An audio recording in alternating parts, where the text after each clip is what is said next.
පළමු පැය භාගයේ පළමු විවේකයේ පැය භාගයේ මොකුණත් විවේකයේ ටික එකක් දානවා. මොකද මට උඹලා පාඩම් ඉතාම හොඳින් කරනවා කියලා මට පෙනි යන නිසා කියන්නේ. උඹ හැර ගෙදර එහුන්ට මතකයි. හරිද? මෙහෙම හිතෙන් කියවනවා. මෙහෙම රූල් මාරු වෙනවා. සතියෙන් ගලවන්න හැබැයි. නැත්තම් උන්ට කොස්ටියුම් එකට ගිහින් වමනෙත් යයි අමතරව. ෆිසිකල් ක්ලාස් එක කතා කරන්න පුළුවන් ඕනනම් ඔන්ලයින් කියලා දෙන්නම්. තියරි වශයෙන් ත්‍රිකෝණමිතිය සම්පූර්ණයෙන් අවසానයි. එතකොට මෙන්න මේ කාරණේ හැමෝටම ඔන්ලයින් ෆිසිකල් හැමෝම අහගන්න විනාඩියක් මේක ඔයාලට පට්ට වැදගත් වෙයි. පළවෙනි මාරේ ඔයාලට තියෙන ලොකුම තියරි පාඩම සෛලය. එතකොට ඒකේ තියරි වැඩි. තියරි ගොඩක් තියෙන්නේ. එතකොට මේ වගේ තියරි තියෙනවා. මේ බලය ගත්තාම තියරි තියෙනවා. එතකොට මේවා මතක තියාගන්න ඕන. ඔයා අනිවාර්යෙන් ඔයා දැන් පළවෙනි වාරට සූදානම් වෙන දරුවෙක් විදිහට බලා මෙන්න මේ දේ කරාම මොකද්ද? පාඩම් කරනවා කියන එක එක එක්කෙනාට එක විදිහට තියෙන්න පුළුවන් නේ. පාඩම් කරන සීන් එක කොහමද කියවනවා? සමහර අය උන් කටපාඩම් කරනවා. සමහර අය හිතෙන් බලපු එක හිතෙන් මෙනෙහි කරනවා. හරිද? හිතෙන් මවනවා. මවලා මැද වාක්‍යයක් විතර අමතක වුණොත් ආයෙ බලනවා. බලලා හරි කියලා කියනවා. සමහර අය කන්නඩියක් ගාවට ගිහින් මේක මෙහෙමයි සෛලය. එතකොට මද්දසාර නිෂ්පාදනය මෙහෙම යන්නේ වෙන්න තුලිත රසායනික ප්‍රතික්‍රියා මේකට ගන්න සුදු ජීවියම් මොහොම කියලා පාඩම් කරගෙන කෙලින්ම ඒක කන්නඩියක් ඉස්සරහා කියනවා. එක ක්‍රම තියෙනවා. සමහර අය කියවගෙන යනවා. කියවගෙන ගිහින් ෂෝට් නෝට් හදනවා. තේරුණාද? සාමාන්‍යයෙන් පොදුවේ මම ක්‍රමයක් කිව්වොත් උඹලා පාඩම් කරද්දී මෙන්න මේ ටෙක්නික් එක යූස් කරන්න පොදුවේ. මොකද මට උඹලා පාඩම් ඉතාම හොඳින් කරනවා කියලා මට පෙනි යන නිසා කියන්නේ. තේරුණාද? ඔන්ලයින් නෙවුම් පේන්නේ නැහැ මට. ෆිසිකල් නෙවුම් පේනවනේ ඉතාම හොඳින් තදින් පාඩම් කරනවා කියලා දැනෙනවා. ඒ නිසා මම කියන්නේ සාමාන්‍යයෙන් පාඩම් කරන්න ගන්න එකවරකදී පැය එකමාර. ඒ පැය එකමාර කඩපන් කෑලි 3කට. කඩපුවාම කීයද? භාග 3යි. 33යි. විනාඩි 33යි. විනාඩි 30ක් පාඩම් කරන විදිහ කියන්න පාඩම් කරපන් කරලා විනාඩි 5ක විතර රෙස්ට් එකක් ගන්න. ආයෙ විනාඩි 30ක් කරපන් ආයෙ 5ක විතර රෙස්ට් එකක් ගනින්. පැය විනාඩි 10ක් ගිහින්. තුන්වෙනි පැය භාගයේ පාඩම් කරපන්. හරිද? තුන්වෙනි පැය භාගෙත් කරපුවාම පැය එකමාරක් පාඩම් කරලා විනාඩි 10ක් රෙස්ට් කරන්න. තුන්වෙනි පැය භාගය ඉවරලා පැය භාගයක් විතර අම්මා එල්ල කියලා පුල්ම විවේකයක් ගන්න. හරිනේ. පුල්ම විවේකයක් ගන්න. එතකොට ටෝටල් ඕගොල්ලන්ට එනවා පැය 2යි විනාඩි 10ක් ඩියුරේෂන් එක. එක විෂයක් එහෙම කරන්න. කරලා ප්‍රී දවස්වල මං කියන්නේ ඉස්කෝලේ යන දවස්වල එහෙම ඇඩ්ජස්ට් කරගන්න අවශ්‍ය ගෙදර ගිහින් තියෙන වෙලාවත් එක්ක විෂයන් දෙකද තුනම කරනවාද එහෙම. හරිද? එතකොට දෙවෙනි විෂය තව ටිකක් වෙලාවකින් ඒකත් ওই විදිහටම ගන්න. ওই විදිහටම පැය 2යි විනාඩි 10ක් යවන්න. තුන්වෙනි විෂය ගන්න. ඒකත් පැය 2යි විනාඩි 10ක් යවන්න. තේරුණාද? එතකොට පැය 6මාරක් උඹලා වැඩ කරලා දවසකට. ඔය ගෙදර ඉන්න දවසකට පැය 6මාරක් වැඩ කරලා. දැන් පළවෙනි වාරේ. පළවෙනි වාර පරීක්ෂණය සඳහා. එතකොට ඔයා පළවෙනි වාර පරීක්ෂණය සඳහා වමන 6 වෙනි වාර පරීක්ෂණය හෙවත් ජාතික මට්ටමේ විභාගය සඳහා ගන්න ඕන වෙලාව හිතා ගනි. තේරුණාද? පළවෙනි වාර පරීක්ෂණය සඳහා තමයි මම ඔය පැය 6මාර ගන්න කිව්වේ. පැහැදිලිනේ? මම සටහන් ලියලා පොත්වල ලියලා ගොන් ආතල් ගන්න එපා. how you වගේ. මේ ඔලු ගෙඩිය තියන් මේක කරාන්. පොතක ලියලා කොටු වල ලියලා පළමු පැය භාගයේ පළමු විවේකයේ පැය භාගයේ මොකුණත් විවේකයේ ටික එකක් දානවා. විනාඩි 5ක් ගත්තා. දෙවෙනි එක විනාඩි 5 ගත්තා. තුන්වෙනි විනාඩි 10 පැය භාගයක් මම තුන්වෙනි එක විනාඩි පැය භාගයක් නිකන්ද කියලා පැය භාගයයි. විවේක ටික දා ගන්නවා. හරිද? ඒ වගේ මෝඩාතල් වැඩ කරන්න එපා. තේරුණාද?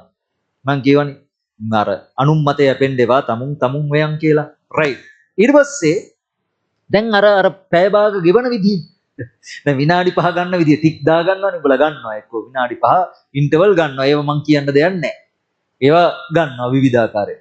එතකොට අර පැය භාගවල පාඩම් කරද්දී ඔයා කියවන්න. හරිද? පැහැදිලි. කියවද්දී ඔයා ඇඟිල්ල තියාන කියවන්නේ. මෙහෙම සෛලෙ මද්දසාර නිෂ්පාදනය මෙහෙම රා නිෂ්පාදනය මෙහෙම. හරිද? ග්ලූටමික් ආම්ල නිෂ්පාදනය. මම කියුවා. මම කියවගෙන ඇඟිල්ල තියන් කියවගෙන යද්දි පට්ට ස්පීඩ් වැඩේ කරන්න පුළුවන්. මෙහෙම හිතෙන් කියවනවා. මෙහෙම රූල් මාරු වෙනවා. දැන් උඩ මොනසෝඩියම් මොකක් හරි එකක් උඩ කියවලා යට තුන්වෙනි පේලිය විතර පේනවා වෙන මොකක් හරි එකක්. ඒ දෙක හයිබ්‍රිඩ් වෙනවා. වෙලා තේරෙන්නේ නැහැ. ගැලපෙන්නේ නැහැ. මොකද්ද බම් මේ කිය? කවුද මේ? කීකේ ඉන්නවා ඊට පස්සේ. හරිද? සින්දුවක් අහන වෙන එකට මැසේජ් එකක් කරනවා යරුගේ නෝට් එකේ ස්නේ බා. එහෙම. හරිද? ඒයින් ඇඟිල්ල තිය කියවන්. ඒක තමයි ස්පීඩ්ම ක්‍රමය. ඇඟිල්ල තිය මෙහෙම මම කියවා. කියවලා ඔයාට සමහර අයට පුළුවන් තේරුම් ගන්න. මතක තියාගන්නත් පුළුවන්. මතක හිටින් නැත්නම් ඇඟිල්ල තියදී කියවද්දි වැදගත් ඒවා හයිලයිට් කරගෙන සුද්ධ ජීවීන්ගේ නම්. හරිද? රසායනික සූත්‍ර. අන්න ඒ වගේ ඒවා අවශ්‍ය ඒවා සූත්‍ර අරන් හයිලයිට් කරගන්න. ඊට පස්සේ හයිලයිට් කරගෙන ඔයා රතු රූලට එළියෙන් ඒවා පොඩි ෂෝට් ෆෝම් එකෙන් දාපන්. අන්න ෂෝට් නෝට් එකක් හැදෙනවා. ෂෝට් වෙනම ඕනනම් වෙනම පොතක් කරන් පොඩි ෂෝට් නෝට් එකක් දාගන්න. මේ පාඩමේ මේක. ෂෝට් නෝට් එක. මේ පාඩමේ මේක. හරිද? දැන් සුද්ධ ජීවීන්ගේ සුවසන ක්‍රම. සියලු ජීවීන්ගේ සුවසන ක්‍රම මේක. සුද්ධ ජීවීන්ගේ සුවසන ක්‍රමත් මේවා ඒ ක්‍රමයට අදාළව නිර්වායු, සුවායු නිර්වායු, වෛකල්පික නිර්වායු, අනිවාර්ය නිර්වායු, සුද්ධ වාතකාමී. මෙන්න මුන් ඉන්නේ. උදාහරණ ටික දාගනින්. අන්න ෂෝට් නෝට් එක. තේරුණානේ උඹට? ෂෝට්. ඒ ෂෝට් නෝට් එක තමයි වොෂ්රූම් එකේ ඉඳගෙන ඉන්න පැත්තේ දොරේ ඇතුල් පැත්තේ අලවන්නේ. තේරුණාද? කාලේ ඒ තරම් වටිනවනේ බලන්න. ඇමරිකාවේ ජනාධිපතිතුමාට වගේ කාලය ගොඩක් වටින නිසා වොෂ්රූම් එකේ ඉඳගෙන ඉන්න වෙලාවත් පාඩම් කරන්න ගන්නවා කියලා දොරේ ඇතුල් පැත්තේ අලව ගන්න පුළුවන් ඕක. සුවසන ක්‍රමාණු සුද්ධ ජීවීන් ටික මතකයි ඔයාට නෙමෙයි. උඹ හැර ගෙදරේ උන්ට මතකයි. හරිද? ගෙදර කට්ටියගෙන් අහගන්න පුළුවන් අමතක වුණොත්. ඒ සතියක් මේකටම නියන්නේ ගෙදර කට්ටිය. නේ සතියෙන් ගලවන්න හැබැයි. නැත්තම් උන්ට වොෂ්රූම් එකට ගිහින් වමනෙත් යයි අමතරව. හරි? එතකොට වෙනස් කරහන් ඒක. ඒක වෙනස් කරා. වෙනස් කළා වෙන එකක් ගන්න. වෙන නෝට් එකක්. ඒක වෙනස් කර සතියෙන් ගලවලා අලවන්න කිව්වා කියලා වෙන එකක් ගලවලා අරක දිවංගත කරා. ආය මතකම නැහැ. සුද්ධ සුවසන ක්‍රමාණු සුද්ධ ජීවීන් හරි මන් දැන් සතියෙන් අය ඕන්නේ නැහැ මට. එහෙම නෙමෙයි. තව 6 වෙනි වාර පරීක්ෂණේ තියෙන කාලෙදී ලොවෙත් ඕන වෙනවා. හරියට. නැත්තම් අමතක වෙන්න පුළුවන්. හරි. එතකොට ඒවා ගෙදර බිත්තිවල ඉඳ තියෙන සියලු සිවිලිමේ බුයිබ පාපිස්සගාව බිසිල් බෝඩ් එකේ යලවලා දාගනින් ඇඳෙන් නැගිට ගමන්ම අම්මට සිරි පේනවා බේ. හරිද? හරි. රයිට්. එතකොට හරිද? අරක දිහා බලාන පාපිස්සෙන් කකුල් පිස්සා වැඩ ටික කරගත්තා. විලාව ඒ තරම් මැනේජ් කරනවා අපේ හොඳ ළමයි. හරි. තාම හොඳයි. හරිද? හරි.